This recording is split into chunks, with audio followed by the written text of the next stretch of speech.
आज क्या मांग लेकर के आप लोग कार्यालय के पास क्या करना है? मांग यही है कि अब हम लोग मरना चाहते हैं आयोग के समक्ष।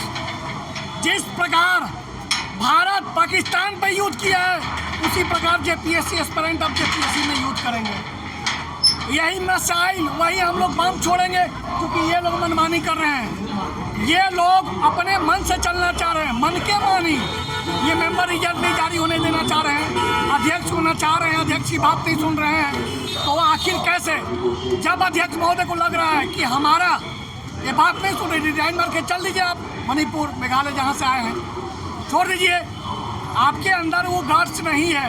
आप अगर मेंबर को मोटिवेट नहीं कर सकते, मेंबर की मनमानी को नहीं रोक सकते, तो अध्यक्ष बनने में लिए आपके लिए लालच है ना जी। आप अभी रिजाइन मारिए, अभी निकल जाइए, दे दीजिए त्याग पत्र माननीय राष्ट्रपति महोदय को, छोड़ दीजिए। कहिए कि यहाँ इजोल फास्ट पब्लिक सर्विस कमीशन में हम नहीं काम करेंगे। यहाँ पर सिर्फ युवाओं का नौकरी बेचा जाता है, युवाओं का जिंदगी झंड किया जा रहा है। यही स्थिति परिस्थिति है। आप लोग जब मिलते हैं तो क्या कुछ आश्वासन मिलता है कि ऐसे ही आप लोग सिर्फ झूठा आश्वासन मिलता है, और उस आश्वासन से काम नहीं चलेगा। तो अब आगे क्या रणनीति है? आगे यही रणनीति कि हम लोग अब यहीं पर बैठेंगे जब तक रिजल्ट नहीं जारी होता है, तब तक हम लोग लगातार अपना संघर्ष जारी रखेंगे। हम लोग परिचय छात्र नेता सत्यनारायण शुक्ला। क्या मांग लेकर के कार्यालय के पास? हमारा मांग जो है 11 जेपीएससी के रिजल्ट को लेकर है। क्या मांग है?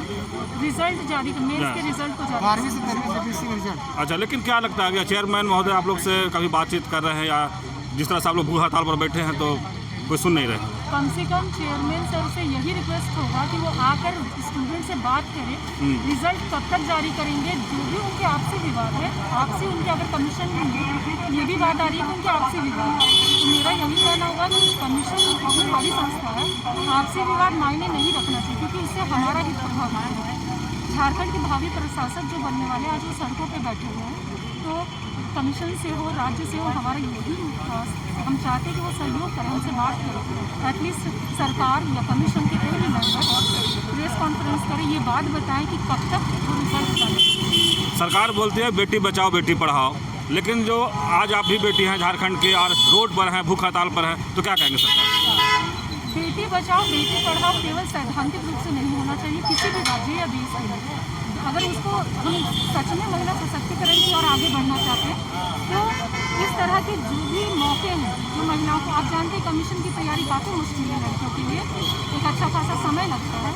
ऐसे में अगर हम लोगों को आगे प्रमोट करना चाहते हैं, सच में नारी सशक्तिकरण सरकार चाहते हैं, तो उसके लिए रिजल्ट को जल्दी से जल्दी करें, हमारे हित में काम करें। झारखंड लोक सेवा आयोग के पास छात्र लगातार आंदोलन कर रहे हैं, आज भी भूख हड़ताल के बैनर लगा के बैठे हैं, क्या कहेंगे? देखिए, हम लोग इसलिए बैठे हुए हैं, लगातार आप भी अपना चैनल हम लोग को देख रहे हैं, और आपके माध्यम से सरकार भी देख रही है, जनता भी देख रही है कि आप देख रहे हो कि लगभग हम लोग कितना मेहनत से यहाँ प्रयास में है, क्योंकि 10 महीना हो गया, 11 महीना मेंस के लिखे हुए रिजल्ट को। इसे जो पहले थी अध्यक्ष नीलिमा केकट्टा, उन्होंने भी बोल दिया कि रिजल्ट आ जाएगा अगस्त में 24 में, लेकिन आज तक नहीं आ पाया। अध्यक्ष नहीं था, हम लोग हमेशा गए सीएम के पास, तो मुख्यमंत्री बोले कि अध्यक्ष नहीं है, अध्यक्ष की नियुक्ति करवाए हम लोग। देखिए, अध्यक्ष की नियुक्ति 4 महीना हो गया है, लेकिन फिर भी आज तक रिजल्ट जारी नहीं करवाया है। तो हम ये कहना चाहते हैं, इसके माध्यम से और जोड़ना चाहते हैं इसमें बात को, कि कल हमारा झारखंड में संविधान बचाओ रैली निकाला गया था सरकार की तरफ से, क्योंकि सरकार कांग्रेस की है, उसी महागठबंधन की सरकार है। तो मेरा यही कहना है कि क्या जेपीएससी और हम लोग संविधान में नहीं आते हैं? आप संविधान बचाओ रैली जो निकाल रहे हैं कि संविधान बचाओ, बीजेपी वाले संविधान बेच देंगे, तो क्या ये हम लोग संविधान के अंदर का तो नहीं है? और ये जेपीएससी संविधान में नहीं आता है। ये आप संविधान यहाँ बचाइए ना मालिक। आप 11 महीना से छात्रों का जीवन को नरक में डाल दिए हैं, संविधान का उल्लंघन कर रहे हैं आप। तो संविधान आप खाली जनता को बता रहे हैं कि संविधान खतरे में है, और अपने काची कर रहे हैं आप। इसके हिसाब से यही हुआ कि संविधान का उल्लंघन तो आप कर रहे हैं और जनता को बता रहे हैं कि अगला बीजेपी जो है सो ऐसे कर रहा है, हम बीजेपी कांग्रेस नहीं करना चाहते हैं, लेकिन हम कह रहे हैं कि जो आपका मुद्दा था कि संविधान बचाओ रैली, तो हम लोग संविधान में आते हैं और इसकी आप देख रेख कीजिए और जल्द से जल्द रिजल्ट जारी कीजिए और हम लोग को नौकरी देने का प्रयास कीजिए। आप यही कहना चाह रहे थे। परिचय कर दीजिए। प्रकाश कुमार अभ्यर्थी। आप लोग अनिश्चितकालीन भूख हड़ताल क्या मांग लेकर के? सर हम लोग का 1 साल होने जा रहा है जेपीएससी 11वीं से 13वीं जेपीएससी का जो मेंस एग्जाम हुआ था उसका रिजल्ट बन के अगस्त में ही तैयार था और पिछले वाली जो चेयरमैन थी उन्होंने बोला था कि रिजल्ट अगस्त में ही इंटरव्यू भी चालू होना था और उसके बाद से चेयरमैन रिटायर्ड हो गए। उसके बाद से नया चेयरमैन आए, उनका आए हुए भी टाइम हो गया, फरवरी में ही आए, लेकिन अभी तक रिजल्ट का कोई अता पता नहीं। तो बताइए कि हम लोग कितना दिन तक सहेंगे, क्योंकि जिसको भी जो भी रिजल्ट आता तो ये तो पता चलता, जिसका होता वो अपना झारखंड का सेवा करता और जिसका नहीं होता अगले का तैयारी करता। तो इसी चीज़ को लेके हम लोग यहाँ पे आए। जी क्या बात कभी वार्ता हुआ इन लोग से?